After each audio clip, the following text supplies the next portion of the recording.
Go for it. Hello everybody and welcome to the Elite Dangerous live stream. This is episode 4 of On the Horizon and today I have a very special guest, of course, here with us, and it is David Braben himself. David. Hello everybody and thank you for coming over to the live stream. So exciting times, and this is going to be a Q&A, and the questions have been queuing up all day on Ed's strange webpage thing, yes, which we have in front of it. Now, I think that the first question, and one of the most personal Well, I just say, questions- I've got a cup of coffee here, so apologies to anybody, but I'm actually now working undercover at the Alliance, so there you go. First question. Right, So, first question. I think this is one of the questions that has been thrown around from time to time. What is the planning regarding the Horizons beta period? So, which week do I need to plan some leave to help us test? Right. It's a very interesting question, isn't it, David? Okay, well, firstly, what I'd like to say is just to set the context for this. The team have done an absolutely phenomenal job. They're working very hard. And even, prior to betas, builds go wrong and all this sort of thing. And the guys did a really good job on the stream last week, but there was a problem literally minutes before they went live where the build wasn't working, and then it was sort of working, but things they had to avoid. So they did a really good job, so apologies for that. And this is the point with development. It's never entirely predictable. It's going very well though, and the team are doing a fantastic job. That's how I've been able to do those wonderful sneak peeks. That's really me taking credit for other people's fantastic efforts. So yes, so we have some dates for you. So the plan is to do the beta in 2 stages. So firstly, we're going to do a beta for 1.5, which is the new ships, lots of new the gameplay things that we're doing for the 1.5 ships update. That's the week commencing the 9th, which is next week. Which is terrifying. And the 2.0 beta is the 24th. This is of November. Okay. Which is very exciting. Big news. Oh, it's huge news. I mean, it's the there are so many moving parts. So I'll just say, no pressure. Well, actually, yes, there is pressure, but it's very exciting. Yeah. So that's the plan for beta. So if anyone needs to be sick or whatever, then that's the time. Keep the chat going crazy. Yeah. So in fact, it's scrolling up so quickly. Yeah. I thought we would do a nice way of opening it. I think that was a really nice way of opening the Q&A. Right. So there are lots of different. So can I see the question? Sorry. So there are loads of different types of things on the surface in terms of outposts. Starports you can land at. There is quite a range. In fact, we grabbed some video earlier today. So if you want to just kick off the Starport Drive, the number 2. Okay.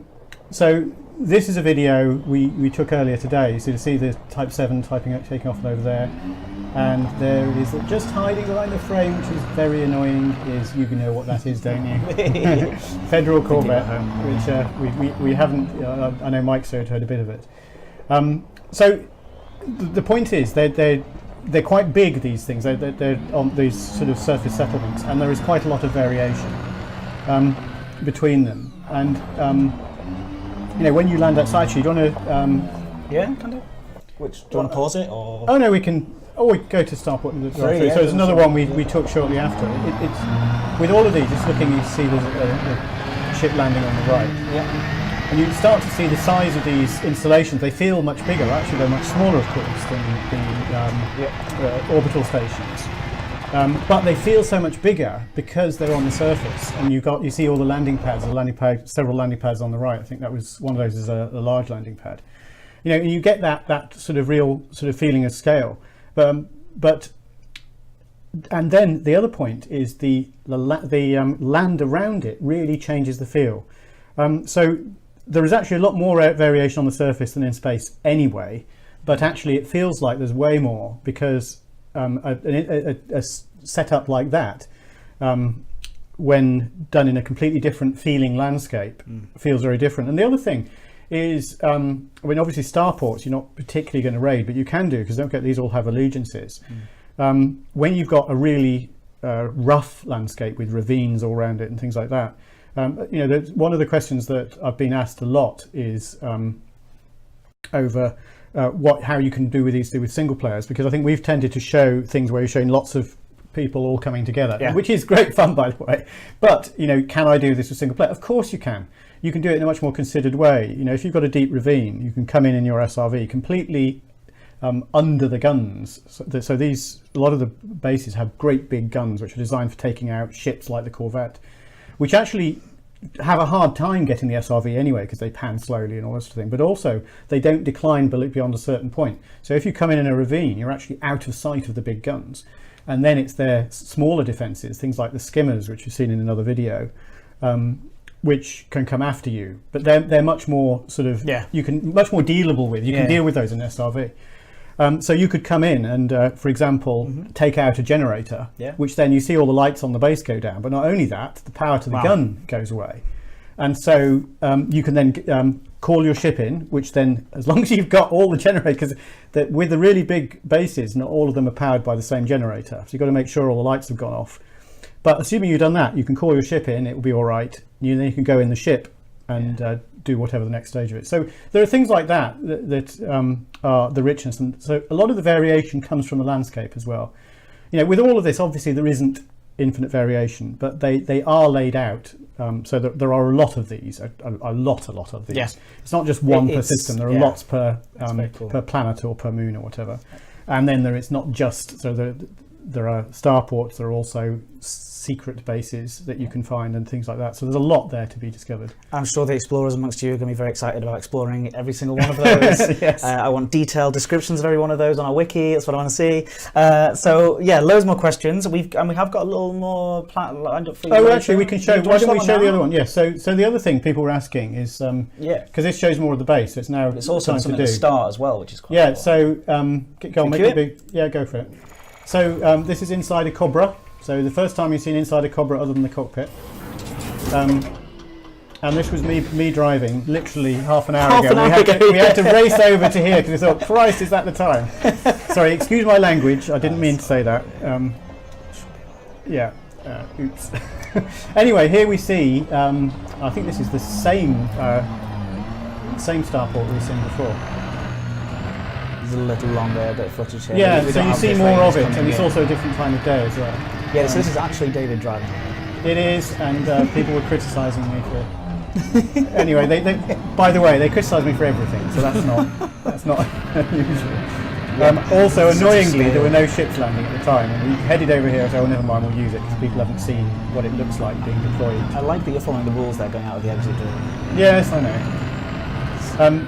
So anyway, again, you see the sort of scale from a different direction. I think the video's just going to loop around, so it is. Point out some of the sort of features that we're seeing. Oh, those orange. Yes, so those orange things are interesting. So those hexagonal things are radiators. So the key thing with those is any base in space, for those who don't know, there's no conduction in space. Now you could use the ground for cooling, which they do, but a lot of these are brought in as pre-assembled sort of installations. So actually the best way to dump heat is just to have a radiator up like that with a heat pump that takes the temperature right up. Those things work at something between 2,000 and 3,000 centigrade. And with those they radiate very efficiently as well. They're just the same principle as the heat vents on a ship. So, should we go in on more questions? We can play the videos again at the end and we'll come back. Yeah, okay. So let's go in. So what I would like, because I don't want people thinking I'm dodging questions. Yeah. So if we're back up to the keelback. This is, I've just refreshed the page, so more votes have come to the top. The keelback, what kind of ship is it? So the keelback is a Lakon ship, and more to come on that. I think next week you're actually going to have it. So it's the idea, and I think Michael said something about the keelback, that it's based on a Type 6, but it's better. It's got more weaponry. Think of it as a sort of Q ship, so it looks a bit like a Type 6, but with better hard points. So it's a nice question. Again, it's filling another gap in our in the succession of ships. And I saw quite a few Yeah, cutter, damn it, cutter. Oh, I don't know what on earth they could mean. Now, we're not. I'm afraid not, I don't have anything to show on the cutter today. It is coming. Will capital ships be adjusted to make them more fun to play with? At the moment, it's painful. As it's again, remember, don't kill the messenger. No. It's stole kills, underused. So, firstly, I agree we're not making enough of the capital ships. I think they're great, and that just their sheer size is really exciting. But in terms of what we can do with them, yes, there is more to come with those. Okay. When will we see asteroid stations? Well, you can sort of see the first vestiges of them if you play CQC. But I know that's not the answer you're looking for. They will come. We don't have a time for them. They're currently hoping to do them at the back end of season 2, but it's not definite on the plan. So they will come at some point. Again, it's the more variation we see, it is great. But it's balancing. This isn't totally to the subject, says this. Oh God! But since you showed the Corvette in one of your sneak peeks, can we have a little tiny bit of information about the Imperial Cutter and the Federal Corvette? Maybe an in-game screenshot of maybe finally the specs. So yeah, I don't have those. We don't have those to show today, I'm afraid. As I did say, as the things were scrolling past really fast. The other people have asked how big they are, and I think they are both a little bit bigger than the Anaconda by some measure of big. I think the Federal Corvette might be slightly longer, but they're actually both much more capable because they've got bigger hard points.